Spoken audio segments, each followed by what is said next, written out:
everyone. Welcome to the new people. I'm Ellie Shore. Welcome to Art Salon. We meet, for the people who are here for the first time, we meet twice a month in this room. First and third Tuesdays. It's always different because it's a different kind of subject, a different kind of speaker every time. It's my pleasure to introduce Jenifer Mangione Vogt. This is her third time presenting at the Salon. She is a marketing and public relations consultant working with major corporations in New York. She was there for about 20 years and then came to Florida, and she has been developing her own career as an art writer. She's been published in a huge variety of influential art publications, and she is creating a business as a marketing and PR consultant on her own. So she is promoting herself and learning those tools, I think, as we are all, in one way or another, learning to promote ourselves and adapting to this new world of social media. I think everyone here has taken some steps in that direction. At any rate, it's my pleasure to once again welcome Jenifer.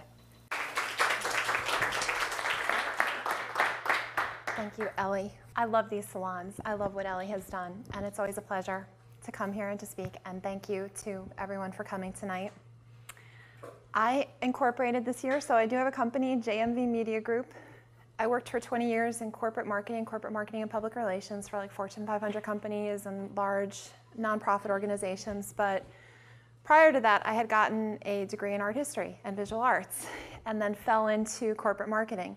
So in the past 6 years, I've taken my education and my career, and I've combined the two, and I now work with a lot of art clients, as well as some other specialty areas.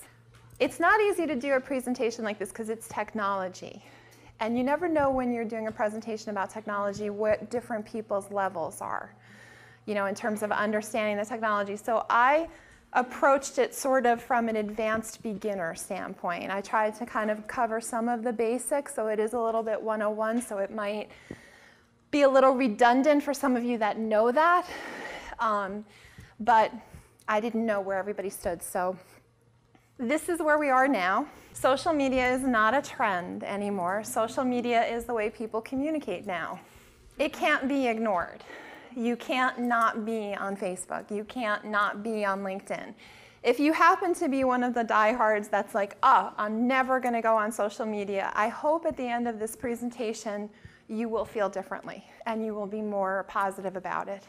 One of the criticisms of social media is that it is bringing people further apart. People say, oh, people don't talk to each other anymore. We're all down here looking at our devices. But, you know, like with every con in life, there's a pro. The pro is half my family is in Italy. And if I didn't have Facebook, I wouldn't know what they were doing every day. I wouldn't be able to feel as much a part of their lives as I do because of that tool. So there's definitely a pro and a con to it. Also, just some stats. I'm a marketer, not really an artist, so I have to have statistics. Marketers like statistics. These statistics are from 2013, and I'm going to give you some more updated ones in a little while, but the Pew Research Center does a lot of surveys on social media. So as of September 2013, 71% of the people that are online, that actually have an internet connection from their computer and use the internet, are on Facebook. 71% of the people that are online are on Facebook. 17% use Instagram. 21% use Pinterest, 22% use LinkedIn. For some reason, I didn't copy down the Twitter stat, but if you email me, I'll send you that. So what is social media? There actually is a definition, and if you want to feel really smart and impress your friends, here is the definition of social media. It is the social interaction among people in which they create, share, or exchange information and ideas in virtual communities and networks. That's kind of like marketing legalese, but it's another channel for networking. It's another channel for cultivating relationships, and we'll talk about that as well. Some more stats. These are current. These are from January. So it went up a little. Now 74% of people are using social media. Now this is a really important statistic, and this is why I have the little smart girl with the glasses and the books. 78% of the people that are using social media, 78% of the people, if you guys are selling your artwork, selling your crafts, 78% of these people make more than $75,000 a year. I'm just going to leave this up here for a minute. You can look at some of the other stats. It's no longer for kids. People of all ages are on social media. You can see the college degrees, that kind of thing. You can see men versus women. It's pretty equal. But the real takeaway is people that make money are on social media. Now, I am going on the assumption that a lot of you want to sell your artwork. That's why you came to a workshop like this. So you want to reach those people. They have money. They have discretionary income. It also kind of begs the case for why, marketing firms like mine and other PR and marketing firms are so gung-ho on social media, why companies are hiring people now just to do their social media. Major corporations now have a person. That's their job. They get to sit all day and play on LinkedIn, Facebook, Twitter. If you guys know anybody that's hiring a person like that, I am definitely interested. They make like $75,000, $80,000 a year, and they get paid to play on social media. What are the benefits of social media? There are 3 ways that you can use social media. Maybe there are more. Maybe some of you will have suggestions for other ways. Now, I use Kim Kardashian because everyone really makes fun of her, right? Don't we all make fun of Kim Kardashian? This is like one of the smartest marketing families ever. Okay, we should all be like half as smart as the Kardashians. You might not like them, you might not like their lifestyle, but they have really mastered the art of marketing themselves. They are billionaires 6 times over. People like Kim Kardashian, Miley Cyrus, Beyonce, one tweet from them can make a brand. You could be selling something, one tweet from them could make you a millionaire. They're very powerful. Now, the reason for the selfie is kind of tongue-in-cheek. A lot of people do use social media like this that aren't celebrities, you may have noticed.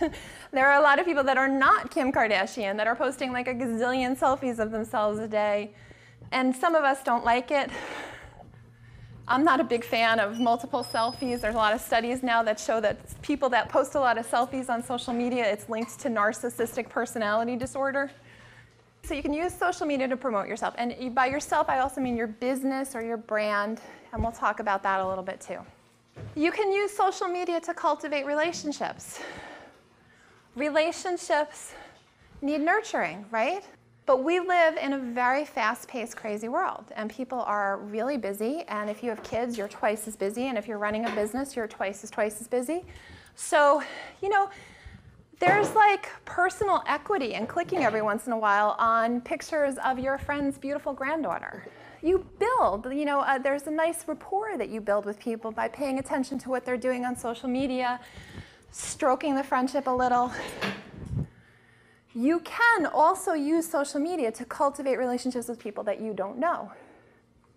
For example, before Kelly Crow, who's the writer, one of the art writers for the Wall Street Journal, became like really big, I was following her on Twitter. And I would tweet back with her. I would retweet a lot of the things that she tweeted, and I'm going to talk to you about that. And I would, eventually she started to follow me back. So when people follow you on Twitter, you can exchange messages. And long story short, that little relationship resulted in me getting her to sit down and have coffee with one of my clients at the Venice Biennale. So that was like a huge, I didn't know her. I had no relationship with her other than Twitter. So you really can, if you're smart and you use it and you work it to your advantage, you can leverage these little relationships that you build online. Stay informed. Most of these tools are keeping you aware. Now, you should follow the organizations that are important for you. So for example, this is your Facebook news feed. You configure what appears here. You tell it what you want to see. So if you're an artist, you want to see when people are calling or having calls for artists, right? When shows are opening up and are looking for artwork to be submitted, like the Lighthouse. So you want to follow them and make sure they're on your news feed. Does anybody have any questions about the news feed? Lots of people, how do you know if everybody is posting and you're seeing these posts? Because it seems like a lot of people that I'm friends with, I don't always see their posts. So yeah. How do you see what you want to see on your news feed when you follow a lot of people and have a lot of friends? How do you configure it so that you see what's important to you? right here next to every post on Facebook, you can't see it here because this is not an interactive presentation, but if you were to put your mouse here, right here in this corner, you're going to get a command. You're going to click here with your left mouse clicker, so the normal mouse clicker that you use, and you're going to get a drop-down menu. And it's going to ask you if you want to unfollow this person or business. I have over 1,500 friends on Facebook. I don't want to see everything. I might friend you, but I don't want to see you in my newsfeed because I'm using my newsfeed for work. So I want to see the things that are important to me for my career. So I might be your friend, but unfollow your posts so that eventually I can configure my Facebook newsfeed to only show what's important to me. So you have to actively every day see what's showing up in your newsfeed, start unfollowing what's not important to you, and eventually you'll be left with what is important to you. This is also very useful for those people that use Facebook to post multiple selfies that you don't want to be seeing all day, or those political rants. Or if you're me, those PMS-induced rants that I post every now and then, maybe you don't want to see them. You can unfollow me. You can do that. It's okay to unfollow people. That's how you get your newsfeed to be what you want it to be. So if you unfollow someone, what's the benefit of having somebody as a friend if you're unfollowing them? They can see yours. It's really apples and oranges because are you using Facebook for your friends or are you using it as a business tool? Unfollow is the same as unfriend or not? No. Okay. No. Okay. The other person won't know you unfollowed them, and you won't. The other person doesn't know you didn't unfollow, and you won't unfriend them. To unfriend a person, you would actually have to go to their profile and technically unfriend them. So they add that extra step so that you don't unfriend people accidentally. Does anybody have Facebook privacy concerns? If this was your post, and you just put your words in there and your picture, before you publish it, there's a little command that you can click on, and you can say, I only want my friends to see this. I want the public to see this. I want friends of my friends to see this. Or you can go in and you can actually tell it specifically what friends you don't want to see it. There's a custom button, and you can customize. I don't want this person to see that, When I started on Facebook 5 years ago, I can't believe it's been so soon, Facebook has exploded. I had a professional account and a personal account because I didn't really want to share everything on Facebook with people that I knew through business that were sending me friend requests. You really can't do that anymore because I'm sure you all notice this. People just, everyone's sending everyone friend requests on Facebook, so it's really hard to say no. So sometimes, if it's something really personal, I'll customize who I want to see it, so you can do that. So this is sort of an overview of social media. I like wine, so this was a really good graphic for me. The orange stars are the social media outlets that I'm going to cover today. There's no way in this amount of time that I could cover all of them. So I picked the ones that are the most used. They're the ones that I use the most. So unfortunately, I'm not going to cover Google+. That might be disappointing for some people, but Google Plus requires its own hour anyway. But I am going to cover Twitter. It says here, I am drinking wine. Facebook says, I like wine. Instagram, here's a vintage photo of my favorite wine. LinkedIn, I'm a professional wine drinker. Pinterest, here's a pin board of wine pairing recipes. And WordPress, my wine drinking experiences in more detail. I am a marketing and public relations professional, so of course I got to throw the word brand around. A brand, like everything else, is like, so who do you want to be? Because in the world of social media, there's who you are versus who you want to be. This is a good example. Do you want to be Meryl Streep in Heartburn? Did anybody see the movie Heartburn? Do you remember when she freaks out on her husband and she comes from the hair salon and she's like all like, whoa, okay? Totally haphazard, whatever is going on right at this moment, very emotional in the moment. There's really nothing wrong with that. I'm not putting that up there as a bad example. I'm just asking you to think about your approach. Or do you want to be Meryl Streep in The Devil Wears Prada, where you're very strategic, very controlled? Here are two examples of different kinds of pages that are emblematic of that. You've got Sarah Silverman, who's a personality. And of course, her page is totally haphazard and random, just like she is. And then you have a brand, Shabby Chic. And they're so concerned with their brand that they've even done graphic design on their other social media linked accounts to make sure that that matches their logo and their page. And every picture that they post is very stylized. Is anybody doing this? I'm so glad you're here because I was going to use you as an example. Cheryl Mader, I have such a strong feel for who she is as an artist because of her social media accounts. I have, like, in my head, a very clear idea of what Cheryl Mader's style is. Who has, like, a logo for their business? Okay. I just want to talk about this for a minute. You're an artist, so is everyone here an artist? Hey. Who's a painter? Okay. Whether you're a painter or not, does your work have a certain color palette? Okay. Color palette is a word that we use in branding as well. When you develop a brand, you develop concurrent to it a color palette. If you know anything about graphic design, you know what PMS colors are. You know, there are certain colors that are assigned certain values so that they can print true to what they look like on the screen. If you're going to do this approach, you should pick a color palette. You should say to yourself, these are the colors that symbolize who I am, my brand. I feel like in a lot of ways, Cheryl, your account represents that, even if it's not intentional. Even if you're not doing it intentionally, you're so clear on what you are and represent as an artist that it comes through. Is it intentional or is it just? Mixed. Okay. Mixture, what feels right to me. Cheryl has a great Pinterest board account. She's on, I see you a lot on Facebook, Pinterest, Twitter. LinkedIn. Yeah. Karen walked in. Don't be mad at me. Where are you? Okay. How many people are using their artwork for their profile picture? All right. Karen is a really beautiful woman. I'm really tired of looking at that leaf. Okay? Okay? All right. I don't think it's bad if you don't want to put your picture up there. But I do feel that, and a lot of this is going to make sense at the end of this presentation when you've seen all of these social media accounts together. If you are not comfortable putting a picture of yourself up, this is technically supposed to be an area for a profile picture or a logo. My suggestion is, you're an artist, use your signature.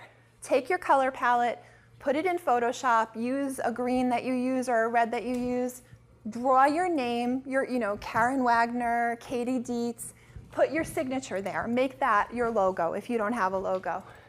But putting one of your artworks, to me, as a marketer, is not a strong enough statement to your audience. Not bad, but it's just one little piece of who you are, whereas your signature is something that's going to appear on every single work that you have. So make your signature your brand. Although I prefer for people to use pictures. If you don't want to, I understand, but then I would suggest using something a little bit like, doing something with your signature.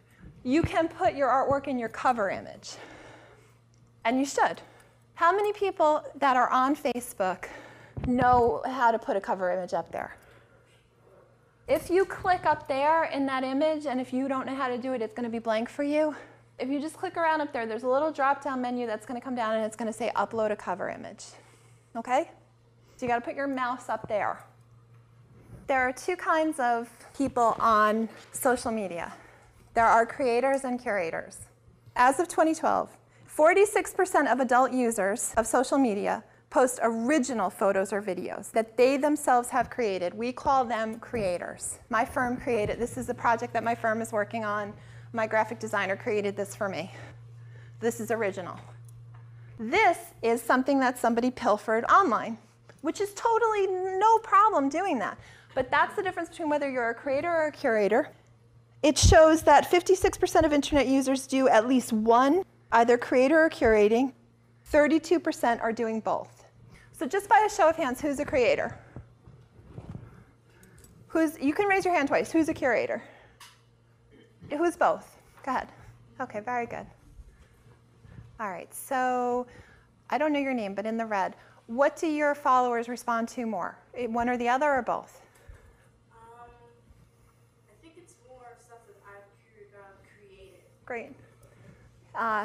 This is just, I threw this slide in here, tricks of the trade. If you don't know how to pilfer images off the web, it's not bad to do. I mean, you know, I do it a lot.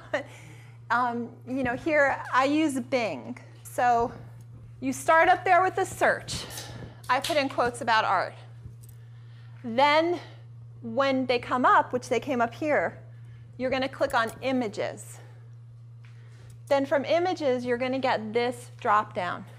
Wallpaper and large are going to be the highest resolution images, which is probably what you're going to want to use.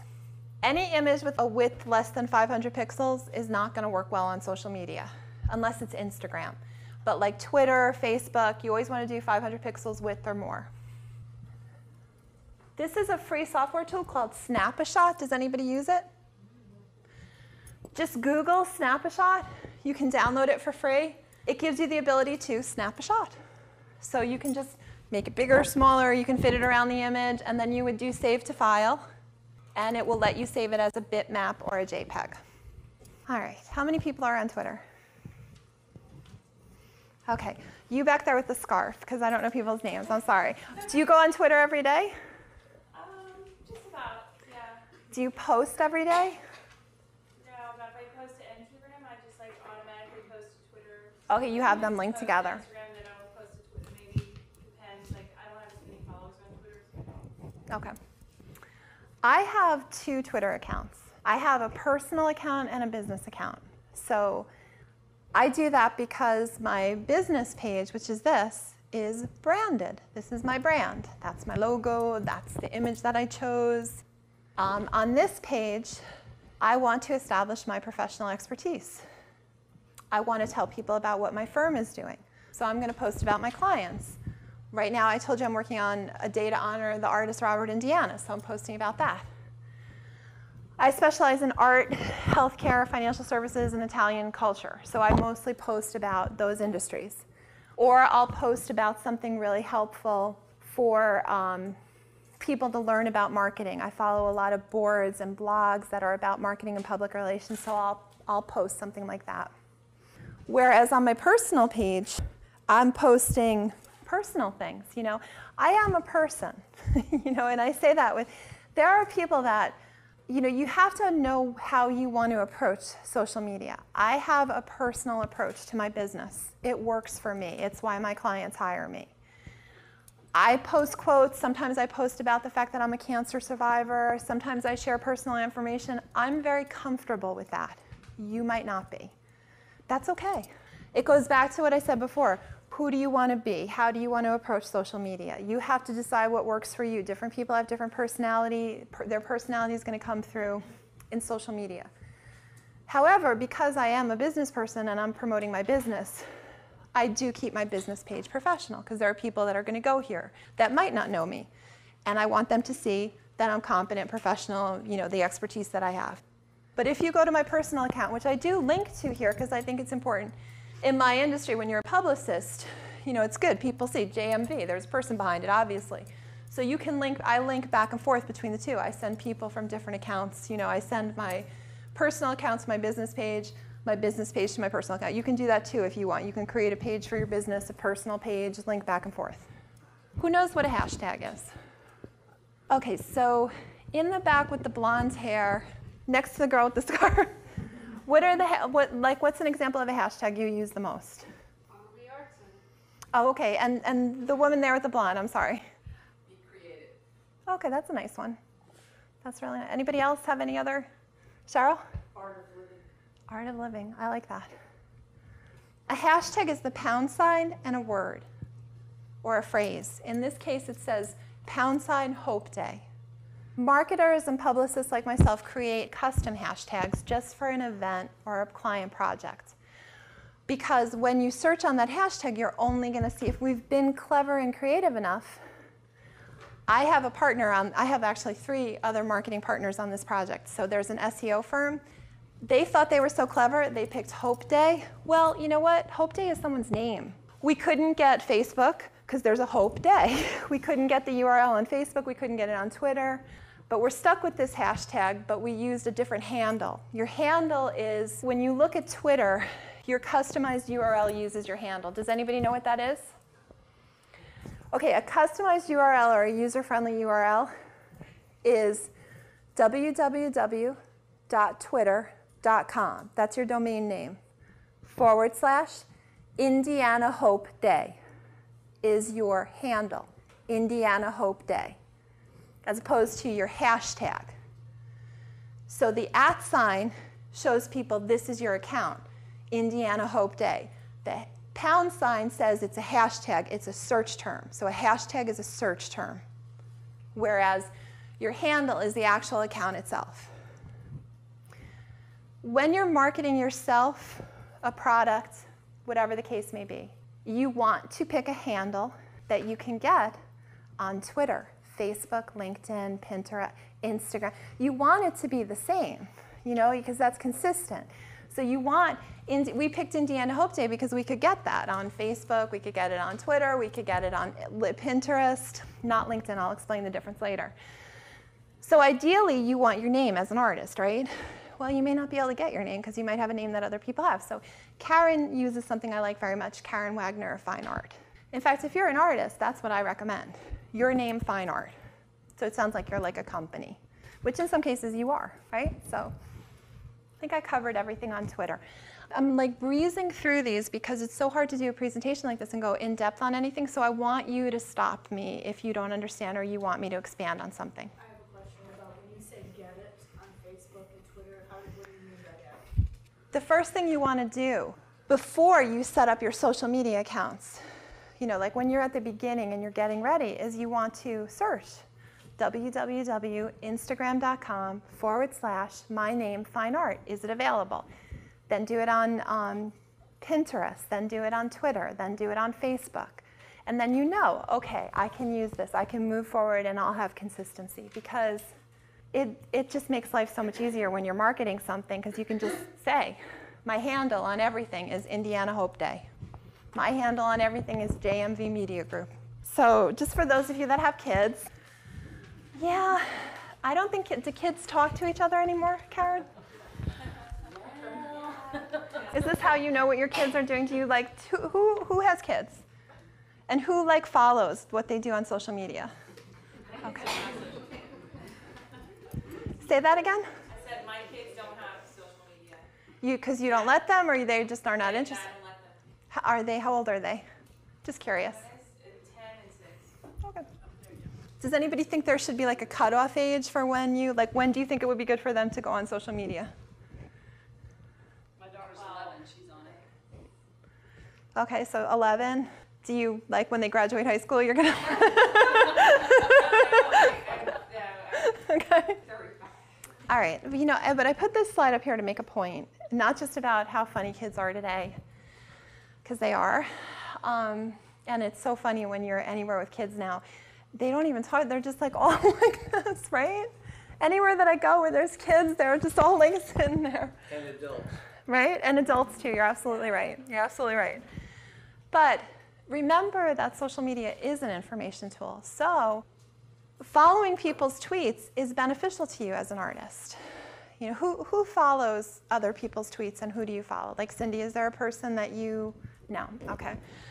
But you're very involved with basket weaving, right? So there must be, I think there is a basket weaving guild. There's probably a national association for basket weavers. I do all that through Facebook. And they, okay, all right, but you do, but you are following them then. Just not on Twitter. Okay, so not on Twitter. Not everyone is on Twitter. Not all of the nonprofits are on Twitter. However, I would say almost all the art organizations are on Twitter. All the museums have Twitter handles. You have a Twitter handle for Lighthouse, right? Yeah. Is anybody here do marketing as part of the work that they do, marketing or PR? Who do you do that for? I work here at the Armory Arts Center. Oh, good, okay. Director of marketing. Oh, good, okay, great. Do you do, They need to, I've been updating to the Facebook a lot. okay, It needs more attention. but do you, Not the Facebook so much, but the Twitter is an automatic feed. It would be better if they were custom. okay. And I do put some things on Instagram, but I haven't done Pinterest? Pinterest. No. Is there a Pinterest account created for Armory? Okay, so you have Twitter, Facebook, Instagram. Do you do it as a part of your job to do it? Yes. So it's time consuming, right? Yes, I'm trying to get some Yeah. to get some volunteers and Yeah. really get it going good. Yeah, absolutely. Interns are great. Interns are slave labor. I use them myself. I do always recommend, though, that just remember, social media is strategic. So you do have to oversee what your interns do. I made that mistake like about 4 years ago when I handed everything over to an intern and she had no marketing or strategy background and nothing. So you have to develop the strategy and then tell the intern what to do, you know? Sometimes people think, oh, they're kids, they're going to understand technology better than we do. They might understand the technology better than you do, but they don't understand the business better than you do. They don't understand what you do better than you do. And they might not have your wisdom either. Right, wisdom, temperance. You know, you see in the news a lot that interns and junior employees get a lot of companies in trouble for what they put on social media. Okay, I'm just going to make this easy. Who's not on Facebook? Okay, yay. So every single person in this room has a Facebook account. Who has a Facebook business page and knows what that is? Okay, so you right there, what is your name? Eleanor. So you have a Facebook business page. Right, because I have a business I market. And what is your business? I market fiber art and mixed media supplies to artists. Very nice, very nice. So you have been through setting up a Facebook business page and you know what that is. Okay, go ahead. What about a fan page? That's like an older version. Fan page and business page is the same thing now. So you can have your personal profile, your fan page, and a group. So you have 3 options on Facebook. When you go to set this up, it will ask you what kind of, if you're a nonprofit organization, if you're a public figure, maybe you're a doctor or a lawyer, are you a museum, are you a business? If you don't know the basic nitty-gritty technicalities of things, we should do that at the end. So I'll just be available at the end to talk to you about those specifics, okay? But let me just make sure I'm thinking of this properly. So on a business page, can somebody else write on it? If you give them permission to. Okay, so it's the group if you're setting up, hey, this pop-up gallery or this pop-up event, Yeah. whatever, that's a group. Okay. I have a group called South Florida Arts because I used to organize these breakfasts last year that I just haven't had the time to do. You're all welcome to join. I may start them again. I don't know, as soon as time permits. But a group is essentially a group. It's really if you are like a garden club, a book club. Ellie Shore salons could start a group, and just have people that come to the salons, and then you would just share messages with people in the group. Though it would probably be better to make Ellie Shore's art salons a business page because you can market a business page, you can advertise a business page, and really pages are geared to reaching people outside of just a small circle. But if it was a gallery and now at this next exhibit there are 30 new artists displaying at this gallery, can an individual artist write on that business page, hey, I'll be there too? Yes, when you set up your business page, you have settings that you can let people post to your wall or not. Okay, got it. Thank you. Okay. Through a business page, you can also set up an event. So you could set up a business page for an art gallery, and then you can set up your openings as, your receptions, your openings as events, and invite people. If you pick South Florida group, do you have to go and ask for domain name, or you just can throw it out there? For the group, you don't. But it's a really good question because if it turned out that you picked something that was trademarked or copyrighted, you could get booted.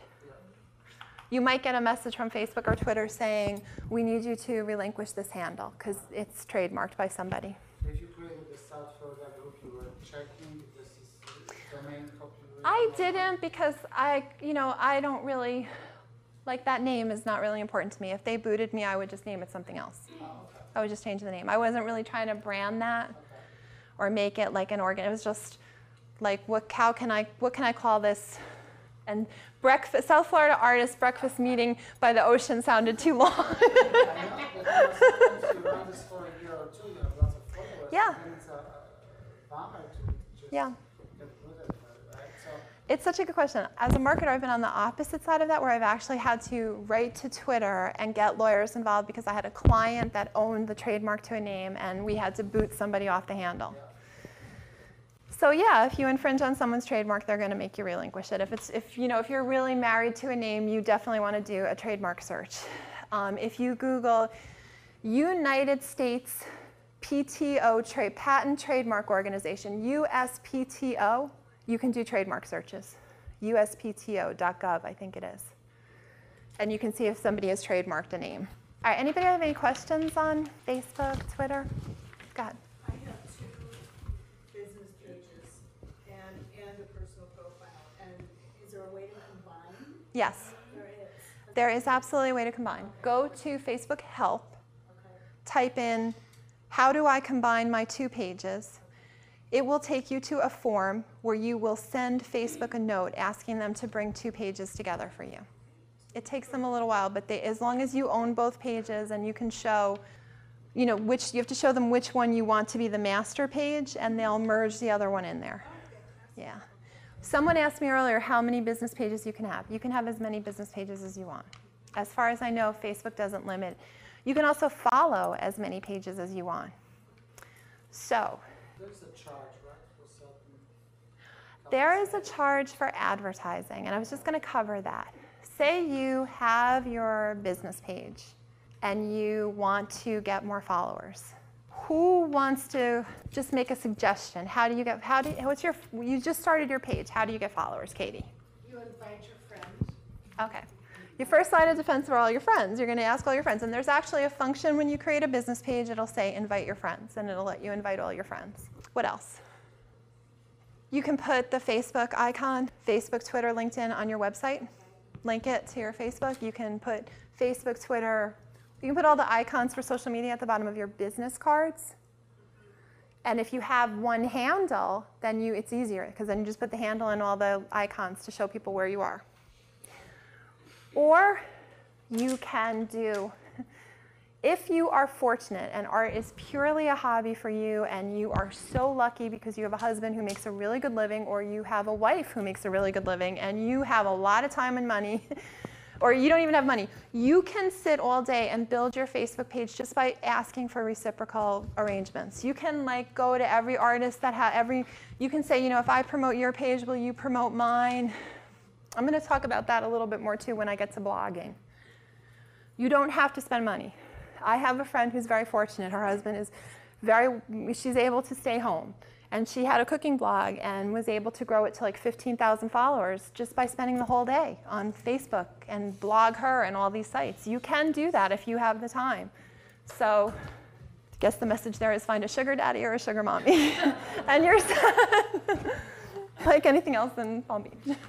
Instagram, okay. Who's on Instagram? Okay, who haven't I heard from who's on Instagram? You back there, right there in the glasses all the way. What's your name? And you're on Instagram. Do you use Instagram every day? I try. Do you use it on your iPad or your iPhone? And It goes to Twitter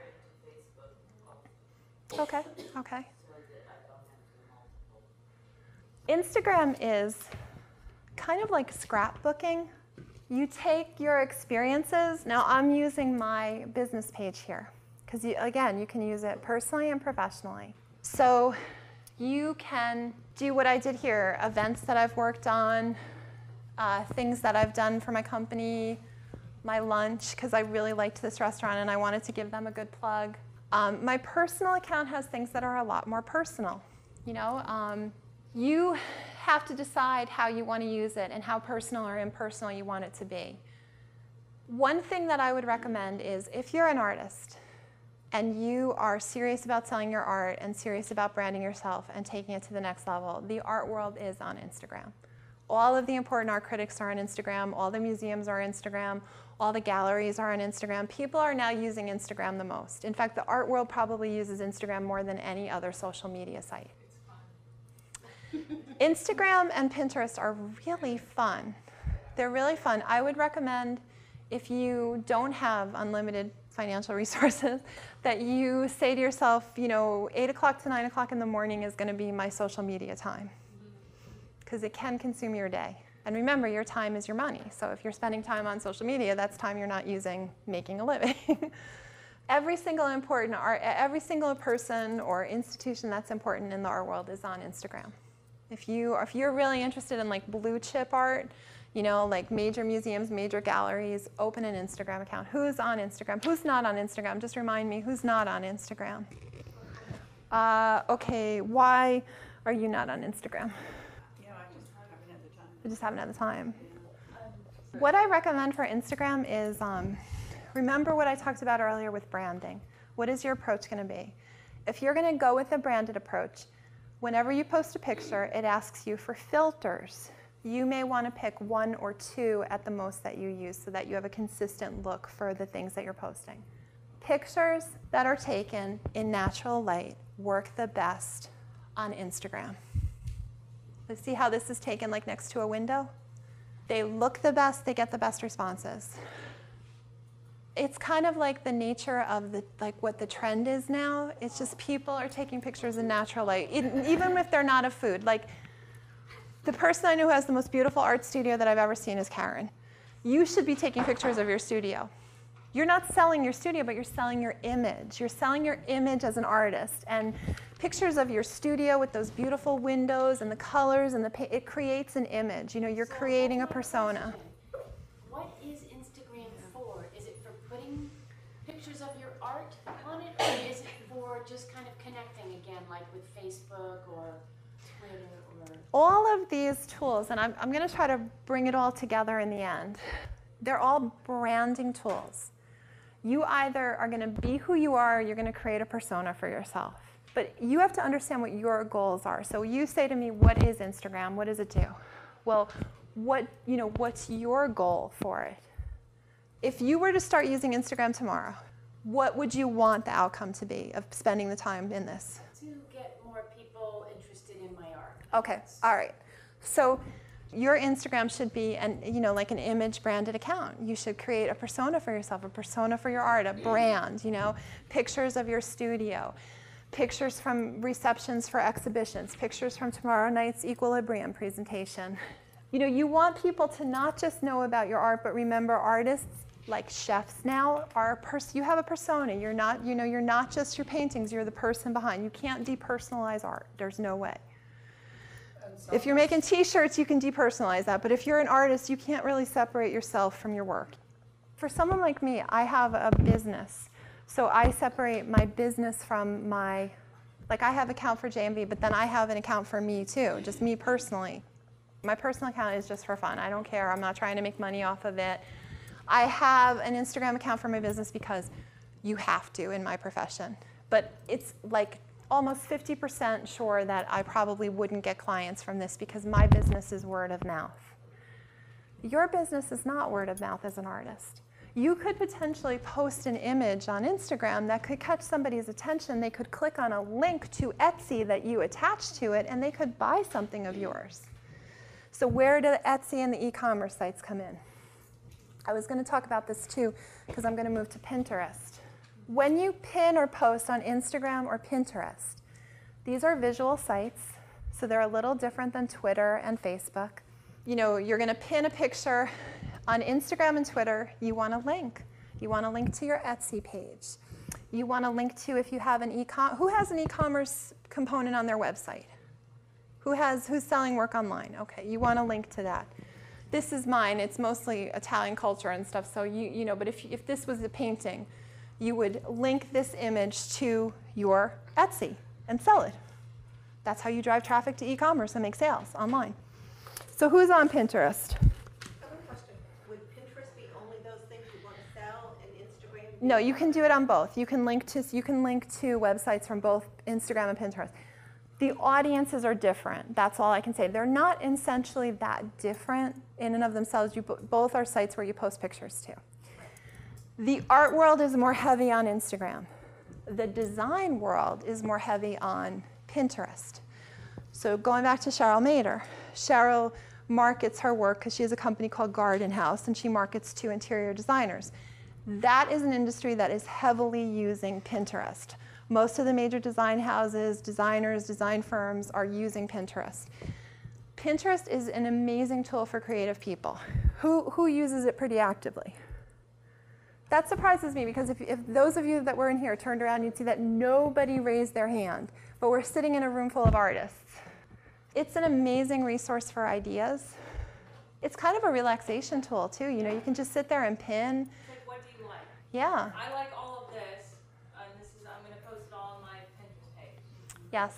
That's what, and you know that celebrity or that person, you know that they're all going to like that. Yeah, and you know, you're drawing, as an artist, you're drawing ideas. So like, for example, I post a lot of pictures of Italy because that's one of my specialization areas. So if I was an artist, you know, it would be nice. Maybe I'll sit all day and look at pictures of Italy or India or, you know, any country. Maybe that'll give me ideas for my landscape paintings.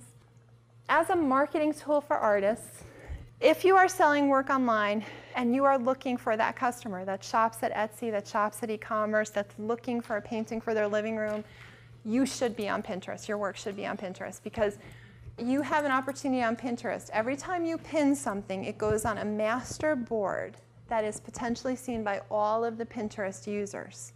So it's a cascading board that kind of looks like this, and it just keeps going down as new pins go. So if you were to post, this is the landscape painting that I just did, here's the link to the Etsy page where you can buy it. If you were doing that consistently for 20 minutes a day, every day, you just said to yourself, okay, I'm going to pin for 20 minutes a day, every day. You know, remember, all of these sites are about consistency, doing it consistently, having a consistent image. You could potentially be reaching new customers. So, you know, it's definitely worthwhile. And really worthwhile if you're looking to reach the interior design profession, and very, very good too. I've seen people that do crafts do extremely well on Pinterest. But when I say that, I don't want to minimize it though, because you can still sell fine art on here, but you know, different audiences. I mean, we could have a whole conversation on how fine art is sold too. You all know that as well, and whether or not social media is going to be the best conduit depending on who your particular audience is, depending on what kind of fine art you're creating. But Pinterest is a very good tool. And do people have to follow you on Pinterest? Yeah, you follow people. Through Facebook from a friend who's using it. Yes, you would follow people. You would create an account, and then you would, you know, search on your friends' names, search on museums. Like the I should have used, I think I have it at the end. The Metropolitan Museum of Art has a beautiful Pinterest board. The museums use it very heavily. So when I say the art world is not on Pinterest as heavily as they are on Instagram, I mean the elite collectors, curators, dealers that you read about like in Vanity Fair and Vogue magazine, those blue chip art world people are on Instagram. They're not on Pinterest. LinkedIn. I really am not trying to promote myself here. I just didn't know, like I didn't have time to ask anybody, can I use it? I didn't want to say, well, can I use your account? So LinkedIn, who has to depend on another revenue stream to support their art? Teaching. All right. So who's on LinkedIn? Okay. All right. Do your LinkedIn profiles look like mine? Do you have a picture of it? Who doesn't have a picture of themselves? Okay. On LinkedIn, it's really not good to not have a profile photo. It's a professional networking site. It really is not as okay. You can kind of get away with it on the other sites, but you really can't get away with it on LinkedIn. You really should have a professional photo. We are in a room full of people that are, a lot of people here are photographers. Pull somebody aside and ask them if they can take a quick picture of you. Put a filter on it, make yourself look 20 years younger, you're good to go. All right? Trust me, I know all the tricks. You just, LinkedIn, generally when you search on people's names, LinkedIn profiles come up first. They come up before Facebook, they come up before any of the other social media sites. So if you are looking for work where people are going to be Googling you, and most people are going to Google most people these days, no matter what you do, you want to have your LinkedIn profile to be as good as you can. Your summary and your experience. Everything in here is keyword dense. It means that I've picked words, marketing, public relations, that come up in search engine results, because LinkedIn also has a search engine function built in. So people that are looking for public relations specialists, my profile is more likely to come up because I've done that. I have portfolio samples. For you, these could be your paintings. You know what? These could be Pictures of an opening reception, a beautiful installation shot of Yvonne and Karen's exhibit. You know, there are some really nice pictures I've seen of that floating around. You could put that on here. Participated in this exhibit, date, location. If you have any press coverage, you could put press coverage about yourself. It doesn't necessarily have to be your artwork. Remember, you're trying to impress people. This is a site where you want people to see, look at what I've accomplished, look at my experience. So it could be your artwork, it could be press articles, it could be pictures of you receiving an award, cultural council. You have these pages. You want to tell people what organizations you're affiliated with. Do you volunteer anywhere? Are you on a board of directors anywhere? That's my blog. I link to my blog. How do you get the endorsements? You ask people. People, you know, unfortunately, most people are not going to endorse you unless you ask them. You've got to start asking people, because until you get a certain amount of them, they don't show up. Once you have like 10 or 20, then when other people log into their LinkedIn page, it will ask them at the top of their page, do they want to endorse you? But that doesn't happen until you get like 10 or 15 endorsements. So just go to your friends. I'll endorse you if you endorse me. You can pick up to 50 skill areas. Okay, so, and then it'll cut you off. So just ask people. Same thing with recommendations. Go back to former bosses, clients, colleagues, people that have commissioned your work. Will you please write me an endorsement? Really shouldn't be more than a paragraph. It doesn't have to be very in-depth. You know, just short and to the point. I don't think that you should have more than 10. I think after 10 it starts to look kind of weird. And again, you know, reciprocate. I'll write yours if you write mine, that kind of thing. Okay, I want to conclude this presentation with WordPress. Who has a WordPress website? Very good, very good, very good. Who has a blog but it's not on WordPress? Who knows what a blog is? A blog is a publishing platform where you publish your ideas, your thoughts, you establish your expertise, you publish pictures of your artwork. The reason that I'm mentioning WordPress is because WordPress is incredibly good to integrate with your social media if you are building a brand for yourself and marketing yourself as an artist. Why? Because all the things we just looked at, Twitter, Facebook, Instagram, LinkedIn, Pinterest, what better than to post on your WordPress blog an article about an exhibit, maybe the press release from an exhibit that you're involved in, and then tweet it, put it on your Facebook page, but you can't do that if you don't have it existing on a website somewhere. So you use WordPress as a base, and then you drive traffic to your website from the other social media sites. Why WordPress? Because WordPress is both a blog and a website. You can actually set up a website using WordPress.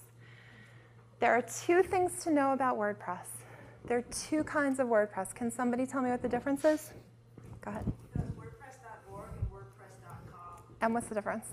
WordPress.com is the easier one where everything is pretty much built out for you, and you can just basically choose the widgets and anything that you want to add, it just pops it right on, versus WordPress.org where you can take a site, you can build using different components. It feels more like from scratch, and then you have to find hosting for it, whereas WordPress.com has internal hosting. There you go.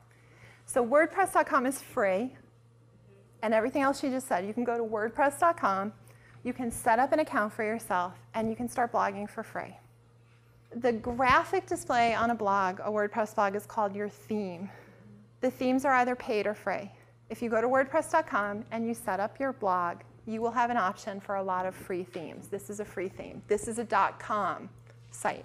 My company site is on hosted WordPress, which means I pay GoDaddy for a hosted account. GoDaddy has a very good, I want to share like insider information. GoDaddy has great WordPress capabilities.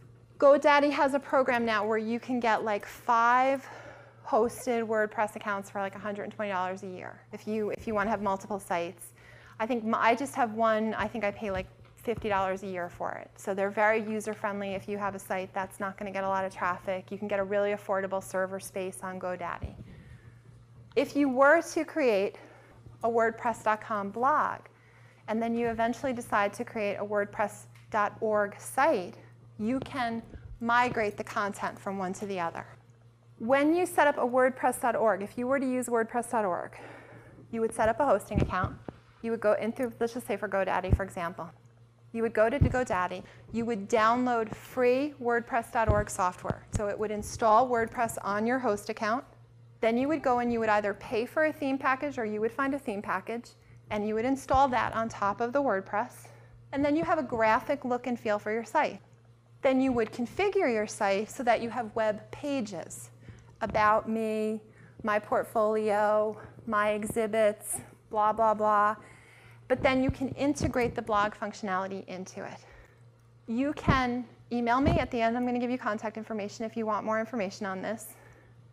Or you can go on YouTube and search, how do I create a WordPress.org site? How do I use WordPress to create my website? Everything that we have talked about is all, you can find tutorials online for everything. Don't ever forget that you can Google things like, what size is the cover image for Facebook? If you don't know, you keep putting images up there and they keep getting distorted because you don't know what size it's supposed to be, Google it. You don't know how to set up your WordPress blog, Google it. YouTube, there's so many tutorials for this kind of stuff online. So once you have a blog, you can take, this is an article, I could take this and I could take that title, on Twitter, please read, a beautiful gift from Andrew Stebovich. And then I would link to this and I would drive people here. Wouldn't it be even better if I was selling this, right? And this was an e-commerce page, I could do the same thing. Another tricks of the trade is bit.ly. What we didn't talk about with Twitter is you're limited to 140 characters to tweet. So bit.ly is a URL shortener. So to link here, you would go up to the browser search bar, which I didn't copy in here. You would copy the URL to this page. You would paste it into bit.ly, and it would shorten it for you. And then that gives you more characters for your tweet. If you were to go to www.bit.ly, it comes up page bit.ly, and it's got a bar in there. And you paste the URL in the bar, and you hit the button. There's like a little button next to it, and it will feed you back a shortened version of your URL. And then you cut that, and you paste it to your tweet. So people always ask me, how do you know who to follow on social media? If you haven't already thought of this, you go to people that are really, involved with what you do. So Jerry Saltz is one of the biggest art critics in the United States. He writes for the New York Magazine. See who he's following. Jerry is very particular, right? He only follows, 188 people? I don't know. I can't see that anymore. But go see who he's following. See who the Met is following. And that will give you ideas. You can see here these are other people followed by Jerry. Claire Broikel is a curator in New York. She used to be here in Miami. Knight Foundation. You're going to get ideas. So go to the biggest art critics. See who they're following. If you don't know who the biggest art critics are, Jerry Saltz, his wife, Roberta Smith, Julia Halperin, Halperin. She's with the Art newspaper. She used to be with ArtInfo. Benjamin Sutton, ArtInfo. Andrew Russeth, Russeth, New York Observer. Carlos de Jesus is Miami New York Times. Carlos de Jesus.